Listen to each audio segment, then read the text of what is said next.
Prologue. Kyiv Oblast, Ukraine, March 14th, 2022.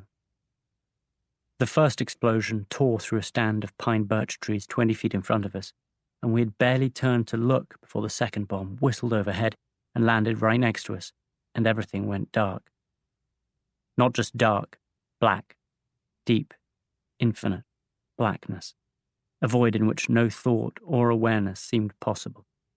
If I had the slightest hint of consciousness, it was a distant sense of shock waves and the feeling that every part of my body, bones, organs, sinew, my soul, had been knocked out of me, leaving behind a useless husk. I was all but dead. But then, improbably, out of this crippling nothingness, a figure came through and I heard a familiar voice, as real as anything I'd ever known. Daddy, you've got to get out of the car. 20 days before these bombs exploded, in the abandoned ruins of a village near Kyiv, I buried my father, who died at the age of 89 in a lovely cemetery at the foot of San Francisco's San Bruno Mountains. His 6 children, gathered in a chapel of carved white granite, stood in front of a coffin draped in the stars and stripes, and took turns telling stories about him. There were many stories to tell. After all, my father had, as one obituary put it, stayed with tribes in Venezuela, fished in the Amazon, climbed volcanoes in Ethiopia, went birding in the Galapagos and rode a hot air balloon through Burma. He had lived a big, long life.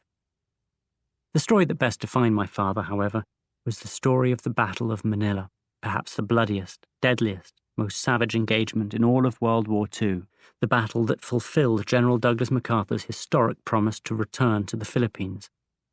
The battle that ended a hellish 3-year Japanese occupation, during which at least 100,000 Filipinos were killed in godless acts of mass murder.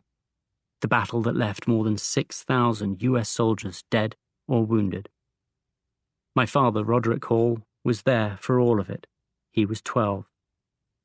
Rod was born in Manila to a Scottish father and a Filipino mother, and lived there happily until December 1941, when Japan's 14th Army landed on Bataan Island and opened its merciless campaign to conquer the country.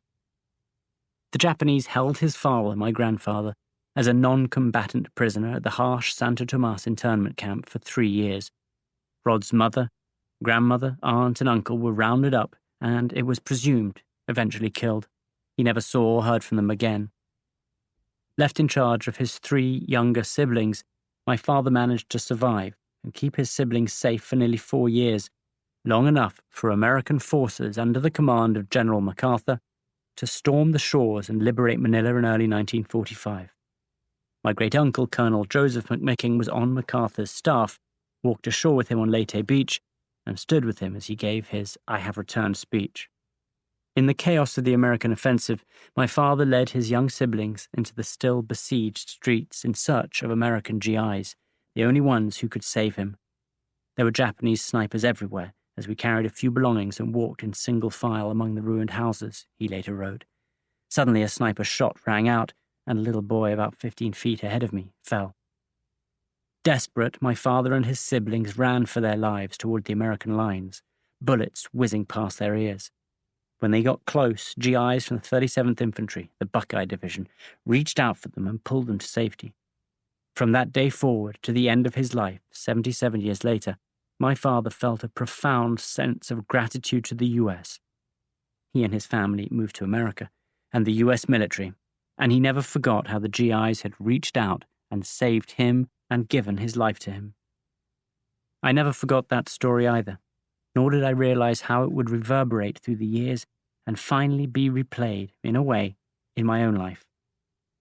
My father felt so indebted to the American military that after graduating from Stanford in 1954, he enlisted to serve for 2 years in Korea as a private during the Korean War. He wanted to earn his US citizenship and pay back what he had been given. He shared his pride in the United States and its military with his children, and I grew up feeling that pride.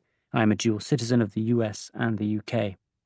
My fate, however, would not be to fight in wars, but to be a war correspondent, travelling to the world's most dangerous places and reporting on its most violent conflicts.